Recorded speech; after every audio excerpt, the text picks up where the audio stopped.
엄마, 목욕 시간이에요. 아들의 목소리가 들릴 때마다 김영자는 온몸이 얼어붙었습니다. 평생 아들을 위해 살았던 그녀가 왜 자신의 아들을 가장 두려워하게 됐을까요? 이것은 효자의 탈을 쓴 가장 끔찍한 범죄 이야기입니다. 새벽 4시면 경동시장 한약 골목에 불이 들어옵니다.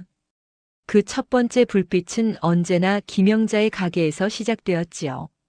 70평생을 이 시장에서 살아온 그녀는 새벽 공기가 달라지는 것만으로도 계절을 알 수 있었습니다. 손가락 끝에 밴 당귀 냄새, 무릎에 스며든 겨울 냉기, 그리고 등을 타고 흐르는 땀의 온도로 하루를 견뎌냈습니다. 영자 씨, 또 제일 먼저네요. 옆 가게 주인이 셔터를 올리며 인사를 건넸습니다. 영자는 고개만 까닥이고는 이미 손을 놀리고 있었습니다. 말할 시간이 아깝다는 듯이요.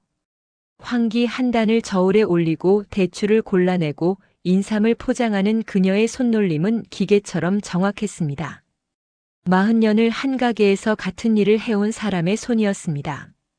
그녀에게는 자랑이 하나 있었습니다. 아들입니다.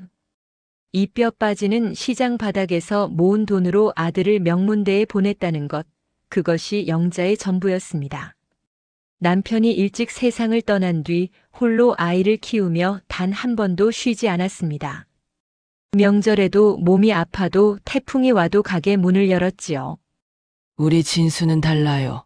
공부 잘해서 좋은 대학 갔어요. 가게 앞을 지나가는 사람들에게 영자는 자주 그렇게 말했습니다. 자랑이라기보다는 확인에 가까웠습니다. 내가 이렇게 고생한 게 헛되지 않았다는, 내 인생이 의미가 있었다는 증명이 필요했던 거지요. 그런데 작년 가을 아들이 돌아왔습니다. 사업에 실패했다고 했습니다. 투자한 돈을 모두 날렸다고, 빚까지 졌다고, 당분간 집에 있어야겠다고 했습니다. 영자는 아들의 여윈 얼굴을 보며 가슴이 미어졌습니다.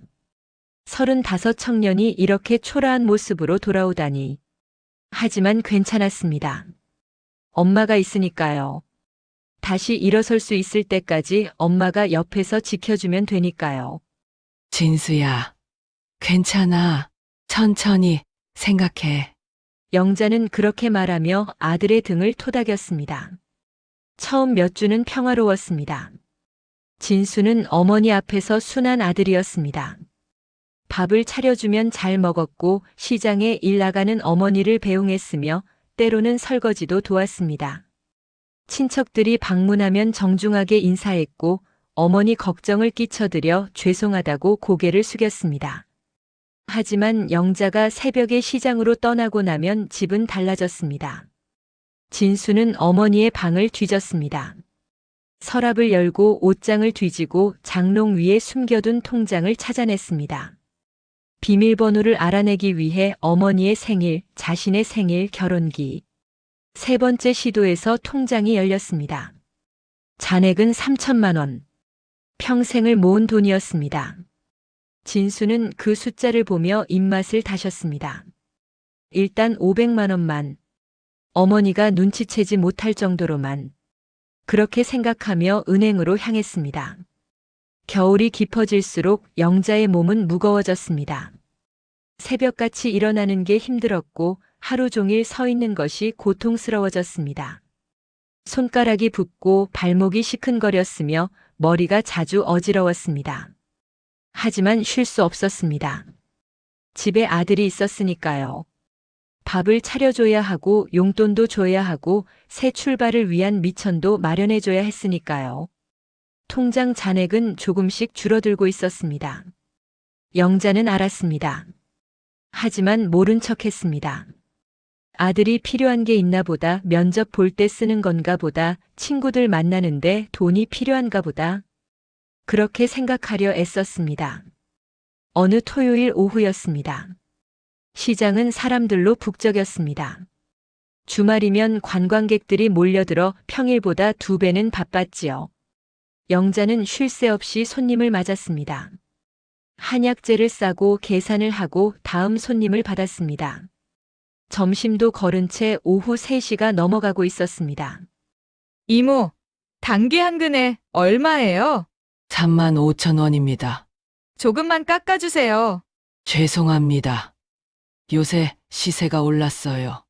똑같은 대화를 하루에도 수십 번씩 반복했습니다. 영자는 대답하면서도 눈앞이 흐려지는 것을 느꼈습니다. 귀에서 이명이 들려왔고 가슴이 답답해졌습니다. 왼쪽 팔이 저려왔지만 그녀는 참았습니다. 조금만 더. 문 닫을 시간까지만 버티면 됩니다. 하지만 몸은 거짓말을 하지 않았습니다. 이모? 이모! 손님의 목소리가 멀어졌습니다. 영자는 비틀거렸고 저울 위로 쓰러졌습니다. 한약재 봉지들이 쏟아졌고 대추가 바닥에 굴렀습니다. 시장 사람들이 우르르 몰려들었습니다. 119 불러요. 영자씨, 정신 차려요. 구급차가 도착하기까지 10분이 걸렸습니다. 그 10분 동안 영자는 차가운 시멘트 바닥에 누워 있었습니다. 눈은 반쯤 떠져 있었지만 아무것도 보이지 않았고 입술은 파랗게 질려 있었습니다. 병원에 연락이 닿았고 진수가 응급실로 달려왔습니다. 가운을 입은 의사가 그를 불렀습니다. 보호자시죠? 뇌출혈입니다. 다행히 빨리 오셔서 수술했습니다만 후유증이 남을 수 있습니다. 어떤 후유증입니까? 반신마비 가능성이 있습니다. 재활 치료를 받아야 할 겁니다. 진수는 고개를 숙였습니다. 슬픔 때문이 아니었습니다. 계산 때문이었지요. 재활 치료 비용, 병원비, 간병비. 머릿속으로 숫자가 빠르게 돌아갔습니다. 일주일 뒤 영자는 중환자실에서 일반 병동으로 옮겨졌습니다. 오른쪽 몸을 제대로 움직이지 못했지만 의식은 돌아왔습니다. 친척들이 문병을 왔습니다. 영자의 동생 부부, 조카들, 그리고 먼 친척까지 몰려왔습니다. 언니, 어쩌면 좋아. 이제 어떻게 할 거야? 동생이 눈물을 흘리며 물었습니다. 영자는 대답할 수 없었습니다. 말이 어눌해져 있었으니까요. 그때 진수가 일어섰습니다. 병실 안의 모든 사람들이 그를 바라봤습니다. 그는 무릎을 꿇고 어머니의 손을 잡았습니다. 어머니, 제가 모시겠습니다. 목소리는 단호했습니다.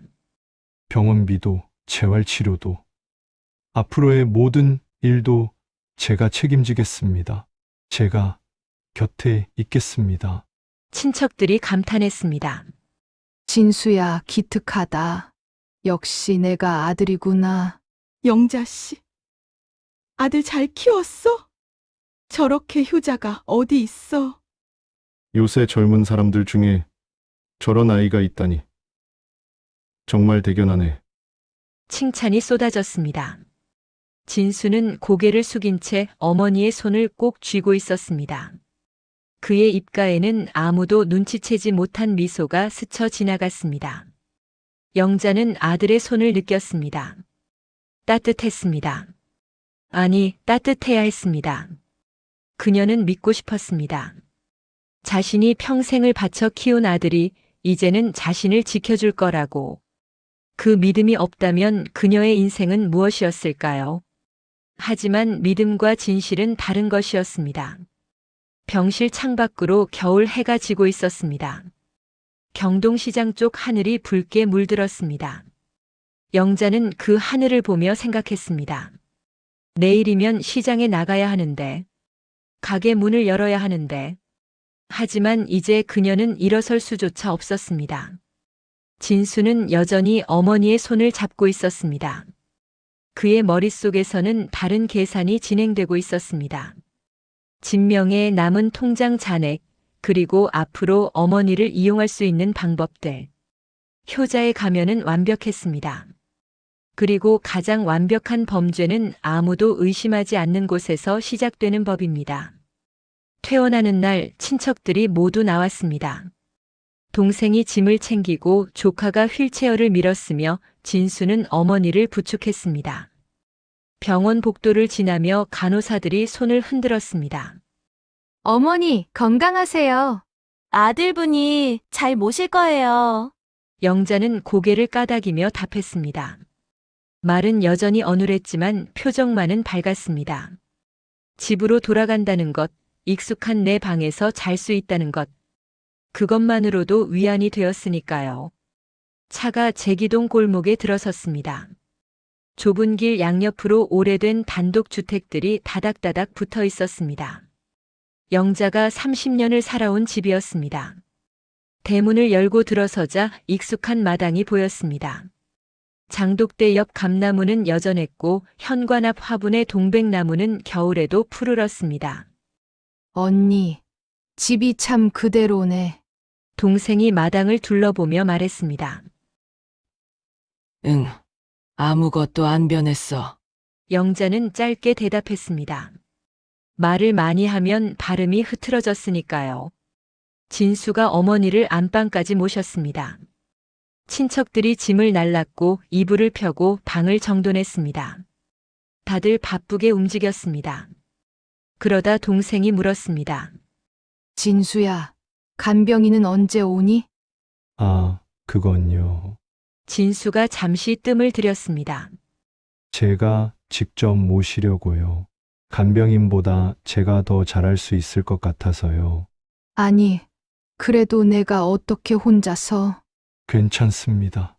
이모, 어머니 혼자 저를 키우셨는데 이제 제가 보답할 차례죠. 동생은 더 이상 말하지 못했습니다. 진수의 단호한 표정 앞에서는 어떤 조언도 잔소리처럼 들렸으니까요. 친척들이 하나둘 돌아갔습니다. 집은 조용해졌습니다. 그리고 문이 닫혔습니다. 진수는 안방 문을 닫고 복도를 걸어 거실로 나갔습니다. 어머니가 늘 놓아두던 유선 전화기를 들어 올렸습니다. 선을 따라 손을 움직이다가 잠시 망설이더니 잡아당겼습니다. 딱 하는 소리와 함께 전화선이 빠졌습니다. 영자는 방에서 그 소리를 들었습니다. 무슨 소리였을까? 뭔가 떨어진 소리 같았는데 일어나서 확인하고 싶었지만 몸이 말을 듣지 않았습니다. 오른쪽 팔은 무겁게 가라앉아 있었고 오른쪽 다리는 감각이 없었습니다. 진수야. 그녀가 불렀습니다. 하지만 목소리는 작았고 방문 너머로 들리지 않았습니다. 다음 날부터 일상이 시작되었습니다. 진수는 아침마다 어머니의 방문을 열었습니다. 어머니, 일어나셨어요? 응. 밥 갖다 드릴게요. 그는 죽을 끓여왔습니다. 처음 며칠은 정성스러웠습니다. 야채를 다지고 닭고기를 넣고 은근한 불에 오래 끓였습니다. 영자는 그 죽을 먹으며 생각했습니다. 아들이 이렇게 요리를 잘하다니. 언제 배웠을까? 하지만 일주일이 지나자 죽은 달라졌습니다. 야채가 사라지고 고기가 없어지고 밥알도 서리기 시작했습니다. 영자는 숟가락을 들기 힘들어하며 조금씩 입에 넣었습니다. 맛이 없었지만 참았습니다. 아들이 해준 거니까요. 투정 부리면 안 되니까요. 2주일째 되던 날 영자는 전화기를 찾았습니다. 진수야. 전화기 어디 있니? 아, 고장나서 수리 맡겼어요. 곧 올 거예요. 그래? 시장 사람들한테 전화해야 하는데 제가 대신 할게요. 뭐라고 전할까요? 가게 문 좀 닫아달라고. 그리고 재고 정리 좀. 알겠습니다. 다 처리할게요. 진수는 그렇게 대답했지만 전화하지 않았습니다. 한 달이 지났습니다. 친척들이 방문하겠다고 연락을 했지만 진수는 정중히 거절했습니다. 어머니가 요즘 컨디션이 안 좋으셔서요. 감기라도 걸리셨어? 네, 조금. 그리고 사람 만나는 게 피곤하시대요. 그럼 우리가 조용히 다녀올게. 아니에요, 이모. 어머니가 쉬셔야 해요. 나중에 괜찮아지면 연락드릴게요. 동생은 섭섭했지만 물러났습니다. 효자 아들이 저렇게 말하는데 무슨 할 말이 있겠습니까? 영자는 하루 종일 방에만 있었습니다. 창문은 커튼이 쳐져 있었고 TV도 없었으며 라디오도 치워졌습니다. 진수가 가져다 주는 식사를 먹고 화장실에 갈 때만 방문을 나섰습니다. 휠체어를 타고 복도를 지나는 짧은 시간. 그것이 영자가 세상과 만나는 전부였습니다. 어느 날 저녁 진수가 어머니의 방에 들어왔습니다. 손에는 서류 봉투를 들고 있었습니다. 어머니, 서류 좀 봐주세요. 무슨 서류? 집 관련된 거예요. 세금 문제 때문에 처리해야 할 게 있어서요. 영자는 눈을 가늘게 뜨고 서류를 들여다봤습니다. 하지만 글씨가 잘 보이지 않았습니다. 뇌출혈 이후 시력도 나빠졌으니까요. 이게 뭐니? 그냥 확인 서류예요. 여기 도장만 찍으면 돼요. 진수가 인감 도장을 꺼냈습니다. 영자의 서랍에서 가져온 것이었습니다. 아니, 잠깐. 내가 직접. 어머니, 손 떨리시잖아요. 제가 도와드릴게요. 진수는 어머니의 손을 잡고 도장을 찍었습니다. 탁 하는 소리가 3번 울렸습니다. 됐어요. 수고하셨어요. 그는 서류를 챙겨 나갔습니다. 영자는 불안했습니다. 뭔가 잘못된 것 같았습니다. 하지만 확신할 수 없었습니다. 아들이 그럴 리 없다고 자꾸 자신을 설득했습니다. 그날 진수는 서류를 들고 은행에 갔습니다. 집을 담보로 대출을 받는 서류였습니다. 한도는 1억 원. 그는 그 돈으로 무엇을 할 생각이었을까요? 사업 자금? 아니었습니다. 빚 갚기? 그것도 아니었습니다. 도박이었습니다. 진수는 작년부터 인터넷 도박에 손을 댔습니다. 처음에는 작은 돈으로 시작했지만 빠져들었습니다. 잃으면 따고 따면 더 크게 걸고 다시 잃는 악순환이었습니다. 사업 자금도 어머니 통장에서 빼낸 돈도 모두 그곳으로 사라졌습니다. 이제 집까지 걸었습니다. 마지막 도박이라고 자신에게 말했습니다. 이번에 따면 다 갚고 새 출발할 수 있다고.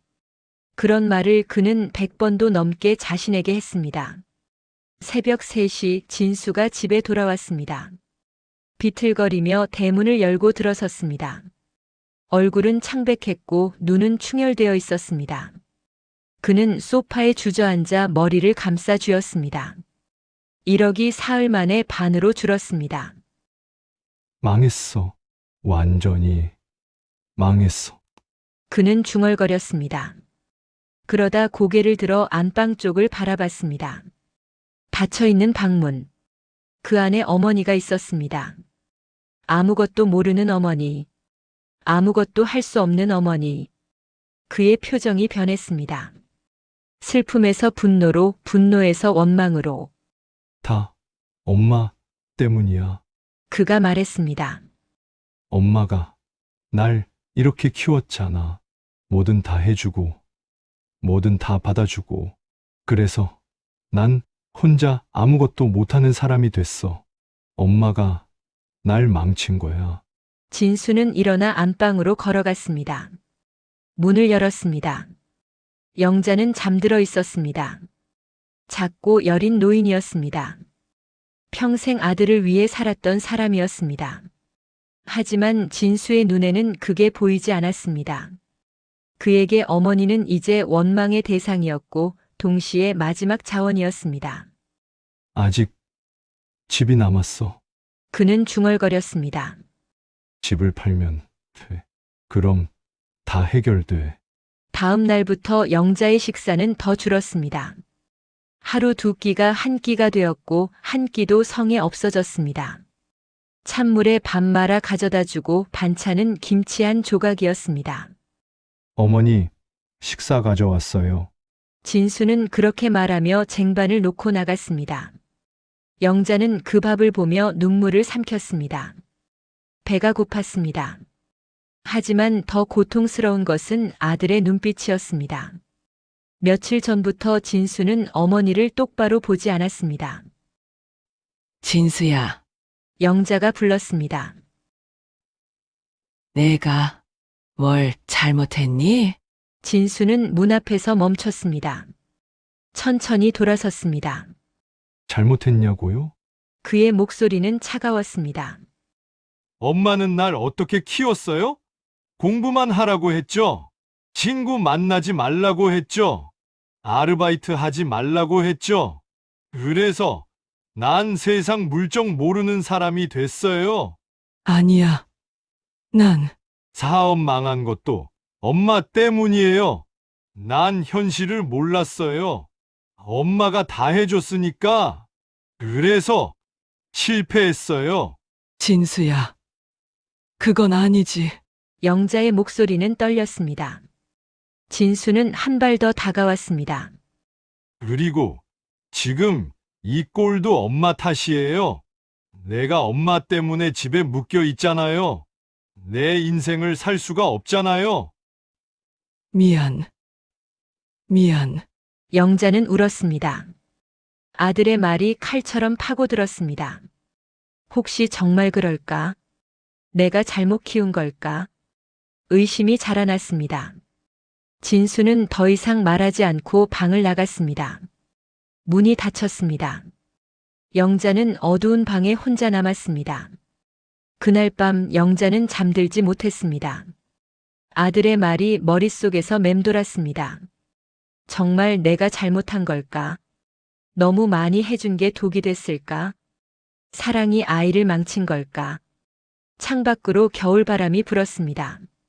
감나무 가지가 창문을 긁는 소리가 들렸습니다. 영자는 그 소리를 들으며 생각했습니다. 이제 어떻게 해야 하지? 아들한테 말해야 할까? 내가 부담스러우면 시설에 가겠다고. 하지만 그럴 용기가 나지 않았습니다. 아들이 섭섭해하면 어쩌지? 내가 아들을 못 믿는 것처럼 보이면 어쩌지? 영자는 결심했습니다. 조금만 더 참자. 아들도 힘든 시기를 겪고 있으니까. 지나가면 괜찮아질 거야. 다시 예전처럼 돌아올 거야. 하지만 그것은 희망이 아니라 착각이었습니다. 그리고 다음 날 진수는 어머니의 주민등록증을 들고 집을 나섰습니다. 부동산에 가기 위해서였습니다. 감옥의 문은 더욱 단단해지고 있었습니다. 봄이 왔지만 영자의 방에는 계절이 없었습니다.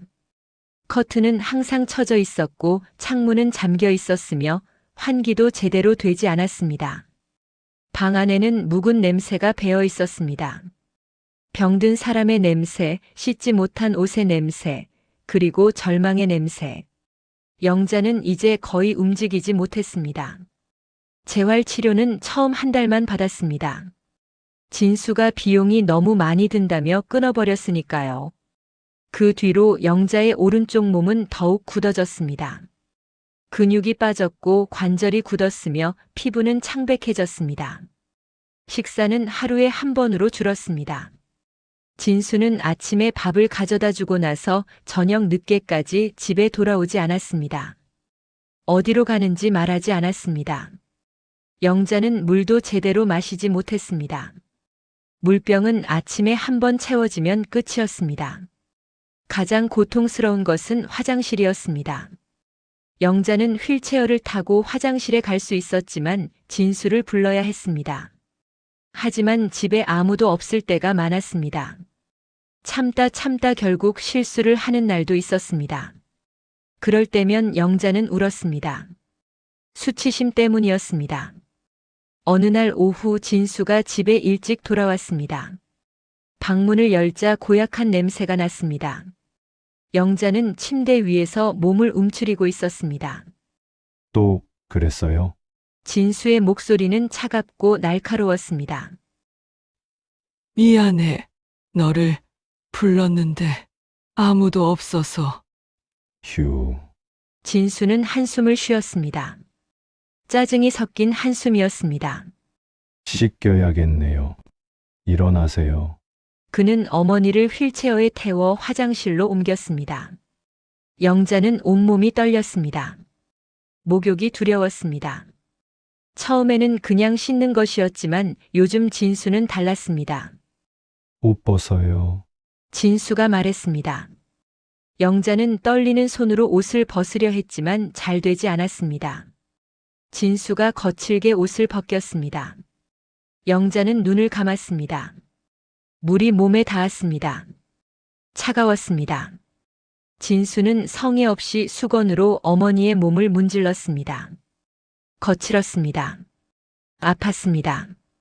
하지만 그것보다 더 고통스러운 것은 진수의 말이었습니다. 정말 지저분하네. 그가 중얼거렸습니다. 이게 뭐 하는 짓이야. 내가 왜 이런 걸 해야 돼. 미안해, 진수야. 미안하긴 뭐가 미안해요. 어차피 엄마는 아무것도 못 하잖아요. 영자는 대답하지 못했습니다. 눈물이 흘렀지만 물과 섞여 보이지 않았습니다. 목욕이 끝나고 영자는 다시 방으로 돌아왔습니다. 진수는 젖은 옷가지들을 빨래통에 던져넣고 나갔습니다. 문이 닫혔습니다. 영자는 혼자 남았습니다.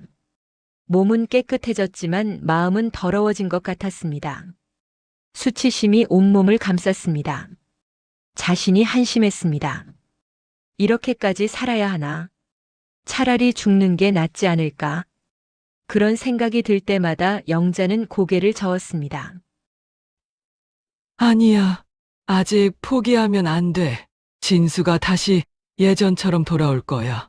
지금은 힘든 시기니까 그런 거야. 하지만 진수는 돌아오지 않았습니다. 오히려 더 나빠졌습니다.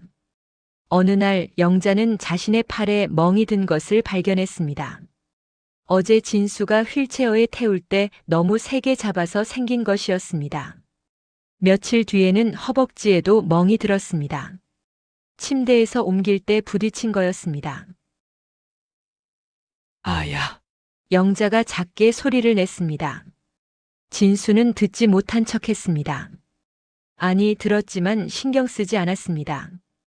일주일 뒤 영자의 등에 욕창이 생겼습니다. 오래 누워 있어서 생긴 상처였습니다. 빨갛게 부어올랐고 따끔거렸으며 점점 커졌습니다. 영자는 진수에게 말했습니다. 진수야. 등이 아파. 병원에 가야 할 것 같아. 병원요? 진수가 피식 웃었습니다. 돈이 어디 있어요? 병원비가 얼마인데. 그래도 상처가 점점. 연고 사다 바를게요. 그걸로 되죠 뭐. 진수는 약국에서 싼 연고 하나를 사왔습니다. 영자 스스로 바르라고 던져줬습니다. 하지만 영자는 혼자서 등에 연고를 바를 수 없었습니다. 팔이 닿지 않았으니까요. 욕창은 악화됐습니다. 상처가 깊어졌고 진물이 나왔으며 냄새까지 났습니다. 영자는 밤마다 통증 때문에 잠을 이루지 못했습니다. 하지만 진수를 부를 수 없었습니다. 귀찮게 하면 더 화를 낼 것 같았으니까요. 영양 상태도 나빠졌습니다. 하루 한 끼의 식사는 밥과 김치뿐이었습니다. 가끔 계란 하나가 추가되는 게 전부였습니다. 영자는 점점 말라갔습니다. 광대뼈가 튀어나왔고 눈이 움푹 들어갔으며 팔다리는 앙상해졌습니다. 어느 날 저녁 동네 반장인 최 여사가 대문을 두드렸습니다. 진수가 문을 열었습니다. 진수 씨, 안녕하세요. 어머니 어떠세요? 아, 네. 괜찮으십니다. 제가 한번 뵈러 가도 될까요? 통장 일도 있고. 지금은 좀 곤란합니다. 어머니가 주무시고 계세요. 아, 그럼 나중에. 네. 다음에 연락드릴게요. 진수는 문을 닫았습니다. 최 여사는 이상했습니다. 영자 씨를 몇 달째 보지 못했습니다. 전화도 안 받았습니다. 뭔가 이상했습니다. 며칠 뒤 최 여사는 다시 찾아왔습니다. 이번에는 야쿠르트 배달을 핑계로 왔습니다. 진수 씨, 야쿠르트 왔어요. 어머니께 드리세요. 아, 네. 감사합니다. 진수가 받아서 문을 닫으려 했습니다. 최 여사가 재빨리 말했습니다. 저기, 어머니 상태가 많이 안 좋으시다면서요? 방문 간호 서비스 신청해 드릴까요? 무료예요. 아니요. 괜찮습니다. 하지만 혼자 케어하시기 힘드실 텐데. 제가 알아서 합니다. 신경 쓰지 마세요. 진수의 목소리가 날카로워졌습니다. 최 여사는 더 이상 말하지 못했습니다. 하지만 그날 밤 최 여사는 걱정이 돼서 잠을 이루지 못했습니다. 뭔가 잘못되고 있다는 느낌이 들었습니다. 한편 영자의 방에서는 절망이 깊어지고 있었습니다. 그녀는 천장을 바라보며 생각했습니다. 여기서 나가야 해. 누군가에게 알려야 해. 하지만 어떻게? 전화기는 없었습니다. 창문은 잠겨 있었습니다. 문은 밖에서 잠겼습니다. 소리를 질러봤자 두꺼운 벽에 막혀 밖으로 새어나가지 않았습니다. 영자는 자신의 왼손을 보았습니다. 떨리지만 움직일 수 있는 유일한 팔이었습니다. 이 손으로 뭔가 할 수 있지 않을까? 그날 밤 영자는 결심했습니다. 진수가 집을 비운 틈에 창문 쪽으로 가보기로. 휠체어를 혼자 움직일 수는 없었지만 바닥을 기어서라도 가보기로. 다음 날 아침 진수가 나갔습니다. 평소처럼 저녁에 올게요라는 말만 남기고 문을 잠갔습니다. 영자는 기다렸습니다. 진수의 발소리가 완전히 사라질 때까지. 그리고 침대에서 내려왔습니다. 아팠습니다. 욕창이 있는 등이 침대 모서리에 닿았습니다. 하지만 참았습니다. 영자는 왼팔로 몸을 끌며 바닥을 기어갔습니다. 창문까지는 불과 3미터. 하지만 그 거리가 100미터처럼 느껴졌습니다. 10분이 지났습니다. 20분이 지났습니다. 땀이 흘렀습니다. 숨이 가빴습니다. 하지만 포기할 수 없었습니다. 마침내 창문에 닿았습니다. 영자는 왼손을 뻗어 창문을 두드렸습니다. 톡톡. 소리가 작았습니다. 아무도 들을 수 없을 것 같았습니다. 그래도 계속했습니다. 톡톡톡. 손가락으로 유리를 긁었습니다. 쓱쓱. 아주 작은 소리였지만 영자는 멈추지 않았습니다. 누가 좀. 그녀의 목소리는 쉬어 있었습니다. 하지만 계속 중얼거렸습니다. 도와주세요. 제발. 1시간이 지나고 2시간이 지났습니다. 영자는 지쳤습니다. 하지만 포기하지 않았습니다. 살고 싶었습니다. 이렇게 죽을 수 없었습니다. 저녁이 가까워질 무렵 영자는 다시 침대로 기어 올라갔습니다. 진수가 돌아오기 전에 제자리로 가야 했습니다. 들키면 안 됐습니다. 그날 밤 창문 유리에는 작은 긁힌 자국들이 남아 있었습니다. 누군가 그것을 발견해 주기를 영자는 간절히 바랐습니다. 밖에서는 봄비가 내리기 시작했습니다. 빗소리가 조용히 창문을 두드렸습니다. 마치 영자의 손가락 소리에 화답하듯이. 희망은 아주 작았지만 아직 사라지지 않았습니다. 최 반장은 잠을 이룰 수 없었습니다. 영자 씨가 자꾸 마음에 걸렸습니다. 20년 넘게 이 동네에서 반장을 하며 수백 가구를 봤지만 이렇게 불안한 느낌은 처음이었습니다. 다음 날 아침 그녀는 일부러 영자네 집 앞을 지나갔습니다. 대문 앞에 야쿠르트가 쌓여 있었습니다. 3일치 아니 나흘치. 아무도 가져가지 않은 것이었습니다. 최 반장은 눈살을 찌푸렸습니다. 이상한데. 그녀는 배달 기록을 확인했습니다. 지난 한 달간 야쿠르트는 계속 배달됐지만 가져간 흔적이 거의 없었습니다. 전부 대문 앞에 그대로 쌓여 있다가 상해서 버려졌습니다. 며칠 뒤 최 반장은 새벽에 쓰레기를 버리러 나왔다가 진수를 마주쳤습니다. 진수는 비틀거리며 골목으로 들어오고 있었습니다. 새벽 4시. 술 냄새가 진동했습니다. 진수 씨, 어디 갔다 오세요?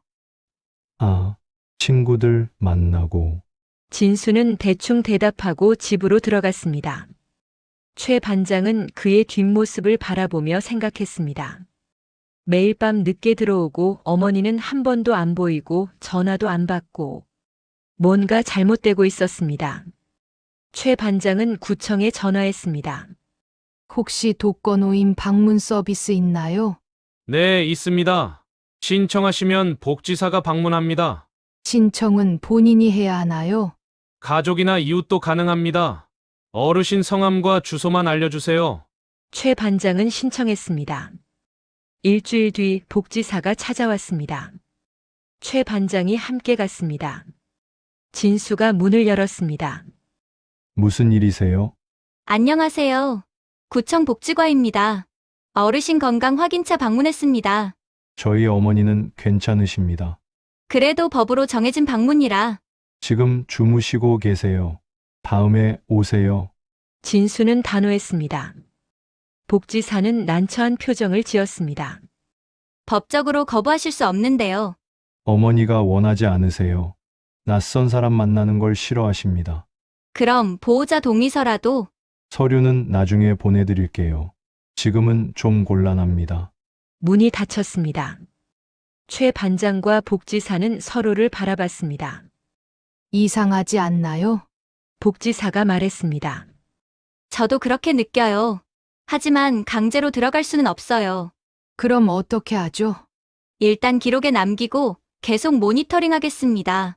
하지만 최 반장은 기다릴 수 없었습니다. 그녀는 매일 영자네 집 앞을 지나다녔습니다. 집안을 살피고 소리를 들으려 애썼습니다. 하지만 두꺼운 벽과 닫힌 문은 아무것도 알려주지 않았습니다. 어느 날 오후 최 반장은 골목에서 진수를 다시 마주쳤습니다. 이번에는 낮인데도 술에 취해 있었습니다. 진수 씨, 낮부터 술을 드셨어요? 무슨 상관이에요? 어머니는 괜찮으세요? 괜찮다니까요. 그만 간섭 좀 하세요. 진수의 목소리가 높아졌습니다. 최 반장은 뒤로 물러섰습니다. 진수는 비틀거리며 집으로 들어갔습니다. 그날 밤 최 반장은 결심했습니다. 직접 확인해야겠다고. 다음 날 진수가 집을 나서는 것을 확인한 최 반장은 영자네 집으로 갔습니다. 대문을 두드렸습니다. 대답이 없었습니다. 다시 두드렸습니다. 여전히 아무 소리도 들리지 않았습니다. 최 반장은 담장을 살폈습니다. 높지 않았습니다. 60의 나이지만 할 수 있을 것 같았습니다. 그녀는 주변을 둘러보고 의자를 가져와 담을 넘었습니다. 마당에 떨어졌습니다. 무릎이 욱신거렸지만 참았습니다. 집은 조용했습니다. 너무 조용했습니다. 영자 씨! 영자 씨! 최 반장이 불렀습니다. 대답이 없었습니다. 그녀는 창문을 살폈습니다. 커튼이 쳐져 있었지만 작은 틈으로 안이 보였습니다. 그때 뭔가 보였습니다. 창문 유리에 난 긁힌 자국들. 손톱으로 긁은 것 같았습니다. 최 반장은 가슴이 철렁했습니다. 영자 씨, 계세요? 그녀가 큰 소리로 불렀습니다. 그때 희미한 소리가 들렸습니다. 도와주세요. 아주 작은 목소리였습니다. 하지만 분명히 들렸습니다. 최 반장은 창문을 두드렸습니다. 영자 씨, 접니다. 최 반장이에요. 최 반장님, 목소리가 다시 들렸습니다. 약하고 떨리는 목소리였습니다. 지금 문 열고 들어갈게요. 기다려요. 최 반장은 뒤쪽 작은 창문으로 갔습니다. 잠겨 있지 않았습니다. 그녀는 창문을 열고 집 안으로 들어갔습니다. 집 안은 어두웠습니다. 곰팡이 냄새와 쉰 냄새가 났습니다. 최 반장은 안방으로 갔습니다. 문을 열었습니다. 영자 씨, 그녀는 숨을 멈췄습니다. 침대 위에 영자가 누워 있었습니다. 아니, 그것은 영자라고 부르기 어려웠습니다. 앙상하게 마른 몸, 움푹 들어간 눈, 창백한 얼굴. 영자는 해골처럼 보였습니다. 반장님, 영자가 작게 말했습니다. 눈에서 눈물이 흘렀습니다. 살려주세요. 최 반장은 떨리는 손으로 휴대폰을 꺼냈습니다. 119를 눌렀습니다. 여보세요. 119입니까? 급합니다. 노인 학대 같습니다. 빨리 와주세요. 주소를 알려주고 최 반장은 영자 곁으로 갔습니다. 손을 잡았습니다. 뼈만 남은 손이었습니다. 괜찮아요. 영자 씨. 이제 괜찮아요. 제가 왔어요. 고마워요. 고마워요. 영자는 계속 그 말만 반복했습니다. 눈물이 멈추지 않았습니다. 10분 뒤 구급차가 도착했습니다. 구급대원들이 집 안으로 들어왔습니다. 영자를 본 그들의 표정이 굳었습니다. 상태가 심각합니다. 빨리 옮겨야 해요. 영자를 들것에 실었습니다. 최 반장이 함께 구급차에 탔습니다. 경찰도 함께 왔습니다. 보호자는 어디 있습니까? 아들이 있는데 지금 집에 없습니다. 연락처 알려주시면 연락하겠습니다. 병원으로 가는 길 최 반장은 영자의 손을 계속 잡고 있었습니다. 영자 씨, 이제 안전해요. 아무도 당신을 다치게 하지 못해요. 영자는 고개를 끄덕였습니다. 처음으로 안도의 표정을 지었습니다. 병원에 도착했습니다. 의사들이 영자를 진찰했습니다. 결과는 충격적이었습니다. 심각한 영양실조입니다. 그리고 등에 욕창이 있는데 감염됐습니다. 팔과 다리에 멍 자국도 여러 개 있고요. 의사가 말했습니다. 학대의 증거들이 명확합니다. 경찰에 신고해야 합니다. 이미 신고했습니다. 최 반장이 대답했습니다. 저녁 무렵 진수가 병원으로 왔습니다. 경찰이 연락했기 때문이었습니다. 그는 당황한 표정으로 들어왔습니다. 어머니가 왜 여기 계세요? 경찰이 앞을 막았습니다. 박진수 씨 맞습니까? 네, 그런데요. 노인학대 혐의로 조사받으셔야 합니다. 동행해 주시기 바랍니다. 뭐라고요? 제가 어머니를 학대했다고요? 진수의 목소리가 높아졌습니다. 저는 정성껏 모셨어요. 제 인생을 다 바쳐서. 증거들이 있습니다. 지금은 저희와 함께 가셔야 합니다. 경찰이 진수의 팔을 잡았습니다. 진수는 저항하려 했지만 소용없었습니다. 병실에서 영자는 그 소리를 들었습니다. 아들의 목소리. 여전히 자신은 잘못이 없다고 주장하는 목소리. 영자는 눈을 감았습니다. 슬펐지만 동시에 안도했습니다. 이제 끝났습니다. 악몽이 끝났습니다. 최 반장이 병실로 들어왔습니다. 영자 씨, 괜찮으세요? 네, 괜찮아요. 반장님, 덕분에 살았어요. 아니에요. 영자 씨가 포기하지 않으셨잖아요. 창문을 긁으신 거. 저한테 신호를 보낸 거잖아요. 영자는 고개를 끄덕였습니다. 그렇습니다. 그녀는 포기하지 않았습니다. 마지막 힘을 다해 손가락으로 창문을 긁었습니다. 그 작은 신호가 자신을 구했습니다. 반장님, 네, 고맙습니다. 정말, 정말 고맙습니다. 영자의 눈에서 눈물이 흘렀습니다. 하지만 이번에는 절망의 눈물이 아니었습니다. 감사의 눈물이었습니다. 최 반장도 눈시울이 붉어졌습니다. 영자 씨, 이제 치료받고 다시 건강해지세요. 시간이 걸려도 괜찮아요. 제가 옆에 있을게요. 네. 네. 창밖으로 해가 지고 있었습니다. 오랜만에 보는 노을이었습니다. 영자는 그 붉은 하늘을 보며 생각했습니다. 다시 살 수 있겠구나. 다시 시작할 수 있겠구나.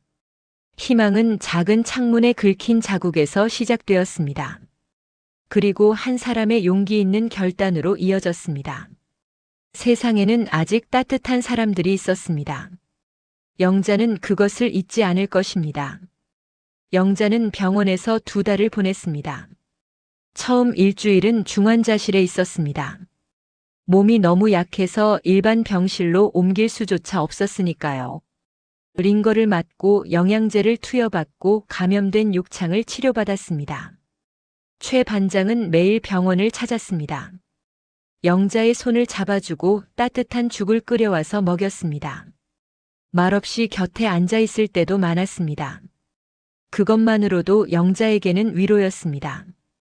진수는 구속됐습니다. 노인학대, 사기, 횡령. 죄목이 여러 개였습니다. 친척들이 찾아와 영자에게 처벌 불원서를 써달라고 했습니다. 언니, 그래도 진수는 아들이잖아. 동생이 울먹이며 말했습니다. 가족끼리 이렇게까지 해야 해? 용서해줘. 제발. 조카들도 거들었습니다. 고모, 삼촌이 잘못한 건 맞지만 그래도 피부치잖아요. 전과자로 만들 거예요. 영자는 침대에 누워 그들을 바라봤습니다. 예전에 영자였다면 흔들렸을지도 몰랐습니다. 가족이니까, 아들이니까 용서해야 한다고 자신을 설득했을 것입니다. 하지만 지금은 달랐습니다. 안 됩니다. 영자가 말했습니다. 목소리는 여전히 약했지만 단호했습니다. 진수는 처벌받아야 해요. 언니! 그게 진수를 위해서도 맞는 일이에요. 그리고 나를 위해서도. 동생은 더 이상 설득할 수 없었습니다. 영자의 눈빛이 달라져 있었으니까요. 친척들은 하나둘 돌아갔습니다. 섭섭하다는 표정으로. 영자는 그들이 떠나는 뒷모습을 보며 생각했습니다. 이제 혼자구나. 하지만 외롭지 않았습니다. 혼자라는 것과 외로운 것은 다른 거였습니다. 석 달 뒤 영자는 퇴원했습니다. 재활 치료를 받으며 조금씩 움직일 수 있게 됐습니다. 완전히 회복되지는 않았지만 지팡이를 짚고 천천히 걸을 수 있었습니다. 집으로 돌아갈 수는 없었습니다. 진수가 담보대출을 받은 집은 경매로 넘어갔습니다.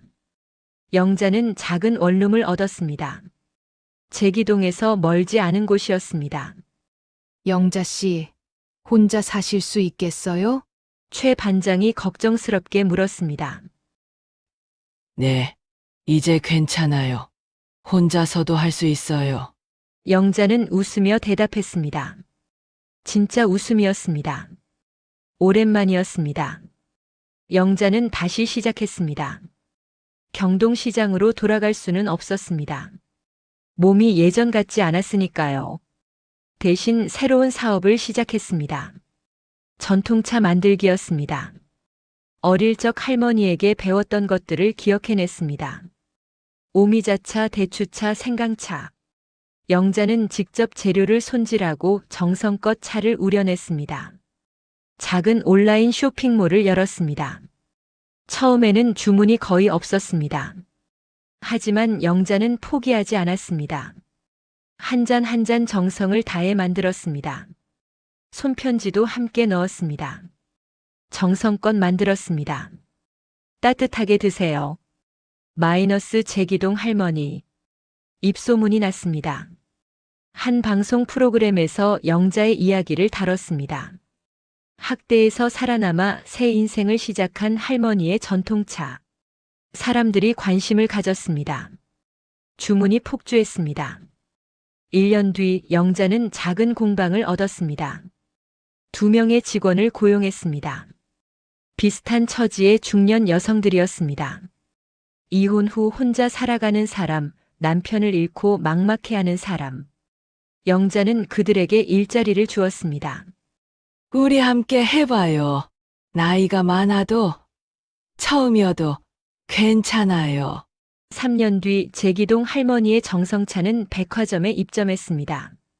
명절 선물 세트로 인기를 끌었습니다. 직원은 10명으로 늘었습니다. 모두 제2의 인생을 시작하는 여성들이었습니다. 최 반장은 영자의 동업자가 됐습니다. 경영을 돕고 판로를 개척하고 함께 미래를 그렸습니다. 둘은 좋은 동료가 됐습니다. 아니, 가족이 됐습니다. 반장님, 왜요? 제 인생에서 가장 고마운 사람이 누구냐고 물으면 저는 반장님이라고 답할 거예요. 에이, 무슨 그런 말을. 최 반장이 쑥스러워하며 손사래를 쳤습니다. 하지만 눈가가 촉촉해졌습니다. 세월이 흘렀습니다. 진수는 3년형을 선고받고 복역했습니다. 출소 후 연락이 없었습니다. 영자도 찾지 않았습니다.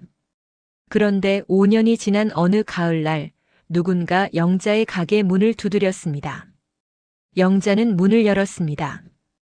그곳에 진수가 서 있었습니다. 아니, 진수였던 사람이 서 있었습니다. 머리는 희끗희끗 새었고 얼굴은 수척했으며 등은 굽어 있었습니다. 40이 간 넘은 나이였지만 60처럼 보였습니다. 어머니, 진수가 작게 말했습니다.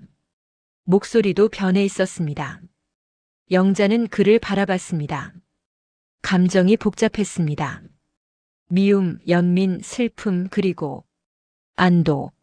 미안하게도 그녀는 안도했습니다. 이 사람이 더 이상 자신을 해칠 수 없다는 것에. 무슨 일이니? 영자가 물었습니다. 차갑지도 따뜻하지도 않은 목소리였습니다.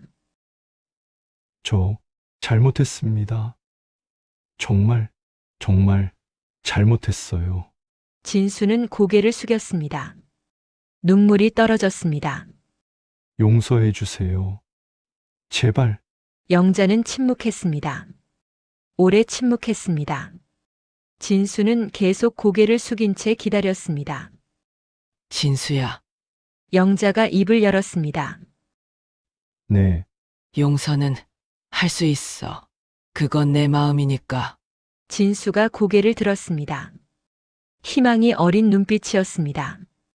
하지만 영자가 말을 이었습니다. 다시 내 곁으로 올 수는 없어. 어머니, 넌 이제 내 인생을 살아야 해. 나도 내 인생을 살아야 하고. 영자는 진수를 똑바로 바라봤습니다. 난 더 이상 누군가를 위해 희생하지 않을 거야.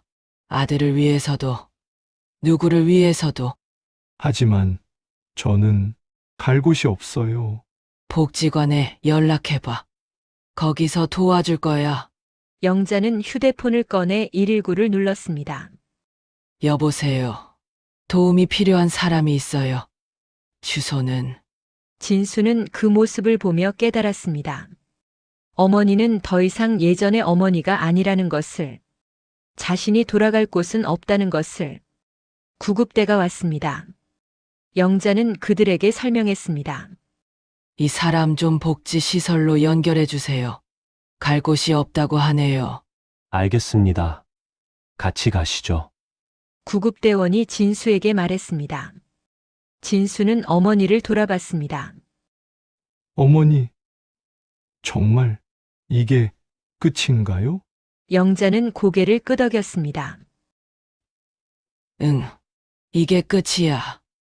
그리고 새 시작이기도 해. 너에게도, 나에게도. 저는 용서받을 자격이. 자격은 내가 스스로 만드는 거야. 이제부터. 진수는 더 이상 말하지 못했습니다. 구급차에 올라탔습니다. 차가 출발했습니다. 영자는 그 차가 멀어지는 것을 지켜봤습니다. 눈물이 흘렀습니다. 슬픔 때문이었을까요? 아니었습니다. 해방감이었습니다.